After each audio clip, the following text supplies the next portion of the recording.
Thiago, tu comentou sobre as pessoas que compram em exchanges, né? Então faz um Pix para uma exchange, para uma empresa, então ela acha que está se escondendo, mas não está, porque as exchanges, as brasileiras Não reportam para a tá? Receita Federal e as exchanges estrangeiras, de alguma maneira, está vinculado ali a uma empresa, né? Essa transferência.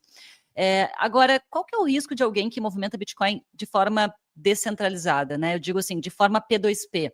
Existe o risco dessa pessoa ser notificada pela Receita? Tem algum risco estatístico? Já existe isso? Ou já tem casos concretos de autuações? Porque tem muita gente que compra de outra pessoa, né? Ainda, porque está cada vez mais difícil, inclusive, comprar Bitcoin sem KYC, mas ainda existe essa possibilidade. Como que Sim. fica? Existe algum risco da Receita pegar isso? Assim, a Receita está de olho nos P2P? Como que tá isso? Advogado é cheio de depende, né? Tudo ele fala depende, depende.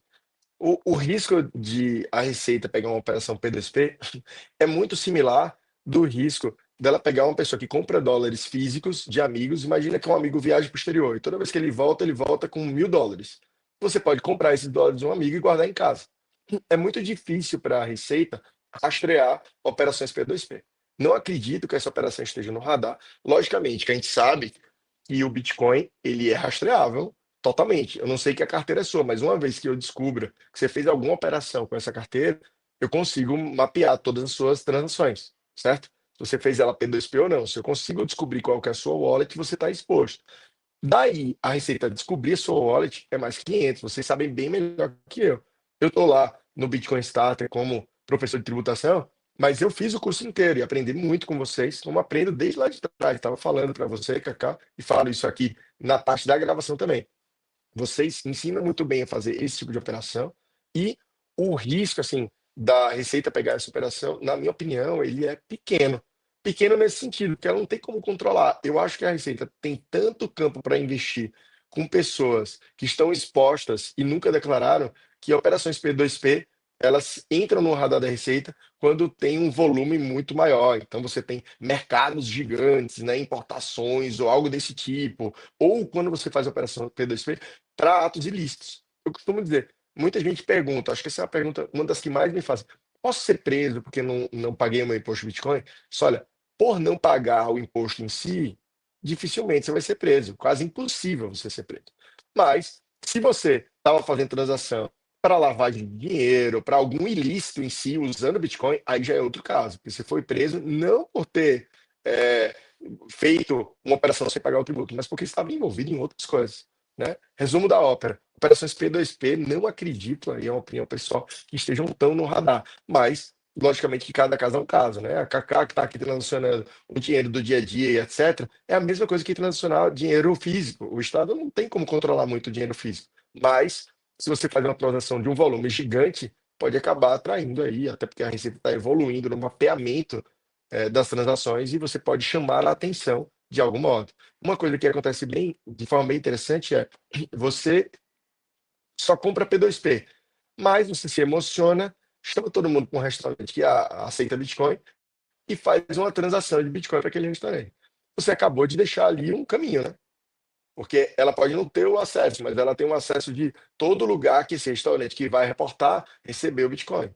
Então, pode-se fazer um caminho inverso e chegar até você. Tem muitas formas. Não estou falando que a operação é irrastreável, longe disso. Vocês sabem melhor que eu que ela é, mas não acredito. Operações gigantes para a Receita ir atrás, operações que já estão em exchange nacional, operações que estão em exchanges internacionais, as informações estão consolidadas. Então, na minha opinião, operações P2P elas só entram no radar quando tem alguma coisa que chama muita atenção, principalmente volumes de transação. Boa. Bom, agora a gente vai começar a botar fogo no parquinho aqui, Thiago. Vamos lá, pode perguntar o que você quiser. Não sendo minha seed phrase, eu estou tranquilo. Bom, agora que a gente já tem um panorama claro de como que o sistema tributário brasileiro enxerga o Bitcoin, né? O que que é obrigação, o que que é exceção, o que que mudou, o que que permanece, dá para a gente ir além da técnica, né? E entrar numa camada mais profunda da discussão que eu estou chamando aqui de fogo no parquinho, porque entender as regras é essencial, né, para ficar consciente dos riscos, mas quando o assunto é Bitcoin, a conversa nunca se limita às regras. A gente está falando aqui de uma tecnologia que nasceu como reação a sistemas inflacionários, a políticas monetárias irresponsáveis e a vigilância financeira desenfreada. Bitcoin não é só um ativo, é uma ferramenta de liberdade financeira que incomoda quem quer ter controle financeiro sobre a população. Então, qual que é o limite do poder do Estado sobre o patrimônio individual de uma pessoa, né? Quando você precisa prestar contas sobre cada satoshi que você movimenta, será que isso é transparência ou é um sintoma de que a gente perdeu o controle da nossa própria liberdade financeira? E é nessa linha, agora, Thiago, que eu quero seguir contigo, entrando nos dilemas éticos, jurídicos e filosóficos que surgem quando uma rede descentralizada encontra um sistema que não foi feito para lidar com ela. Então, vamos à pergunta, Thiago. Tem poucas perguntas aqui, mas elas vão dar pano para manga. Se eu compro Bitcoin P2P, né, sem KYC, né, como a gente estava falando, se eu guardo numa carteira fria, guardo numa cold wallet que eu tenho em casa, numa hardware wallet, e eu nunca transformo de volta para dinheiro fiat, essa operação ela não passou, então, pelo sistema financeiro centralizado. Ela não, digamos assim, ela não tem rastro, né? Nessa situação, o Estado tem alguma base real, além de ameaça, para exigir algo de mim? Porque esses dias surgiram algumas notícias de que, numa audiência, a pessoa foi obrigada a entregar a carteira, a hardware, ou foi obrigada a dizer para o Estado que tinha Bitcoin. Isso é uma ameaça, né? E aí uma galera começou a dizer assim, tá vendo? Os Bitcoiners falam que que não pode confiscar. Mas isso não é confisco, isso é extorsão. E aí tem como... Isso aí. né? Tem como, se nunca passou pelo sistema centralizado, né? A pessoa comprou sempre sem KYC e deixou ali na carteira. Nunca voltou para reais. Tem como o Estado, então, exigir alguma coisa? Ficou tela preta aqui, Thiago. Foi só entrar no assunto, eu já não te enxerguei mais, caiu a internet. Tava rindo aqui, porque a pergunta foi tão potente que caiu aqui a nossa gravação. Estamos de volta, né? Oi, pessoal que está assistindo numa via paralela, vamos falar sobre isso. O Estado ele não pode fazer isso, Cacá. Isso daí é um roubo, é uma extorsão. Primeiro, se você comprou Bitcoin e só foi mantendo ele ali, o Estado não tem nada a ver com isso. Ele não vai te cobrar nada, porque a gente viu que o fato que traz a tributação é quando você se desfaz desse Bitcoin, quando você aliena, né? Ou você vende, ou você dá em pagamento, ou você faz uma permuta. Se você foi um holder ali, comprou e foi segurando os seus ativos, o Estado não pode te obrigar a dar a seed phrase, né? Eu vi essa notícia, foi no final do ano, ou começo do ano, e, salvo engano, foi nos Estados Unidos, não sei qual foi o contexto exato dela, e muito possivelmente era um produto, porque é aquela coisa, o Estado pode te obrigar a fazer isso? Não pode. Não sei se no caso se tratava de alguma coisa ligada a ilícito e a autoridade estava tentando recuperar o ilícito. Que a gente recebe as informações muitas vezes enviesadas, né?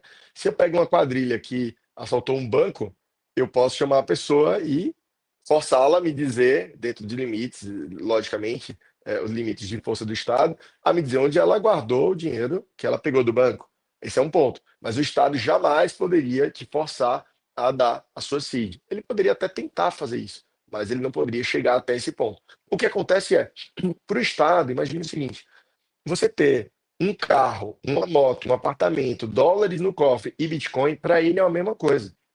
Então, se ele vai te executar, supondo que você está devendo aí R$ 1 milhão em impostos, se ele vai te executar, ele vai tentar buscar todos os seus bens, carro, moto, apartamento e Bitcoin também. Saiu até uma notícia, eu estou soltando um vídeo hoje no meu Instagram, nessa quarta-feira, sobre uma notícia do STJ dessa semana, que autoriza o exequente, a pessoa que está executando, uma pessoa está executando outra. E aí você vai buscando bens ali, né? Primeiro você manda um ofício para o Detran, ver se a pessoa tem um carro, etc. E o STJ autoriza que você mande um ofício para exchanges nacionais, para ver, Cacá tem exchange, tem criptoativos, tem Bitcoin no exchange nacional? Se tiver, exchange, congela esse valor aí, que eu vou buscar. Porque eu estou brigando na justiça, eu vou buscar tudo que você tem. Mas daí, ela te forçar a te dar uma passphrase ou algo do tipo, é uma distância abissal, ela não consegue te fazer, não consegue fazer isso com você. Aí mais um ponto importante do porquê não deixar Bitcoin nas mãos de terceiros, nas mãos de exchanges, porque a gente sempre comenta aqui, né, Thiago, na área Bitcoin. Sim. Quando você deixa o seu Bitcoin na mão de terceiros, em exchanges, o Bitcoin, na verdade, não é seu. E aí tu acabou de trazer esse exemplo, né? Se o Estado quiser travar, bloquear os teus bens em Bitcoin dentro de uma empresa centralizada, ele tem essa força para isso, né? Então, mais um cuidado que a galera tem que ter em fazer Not your, autocustódia.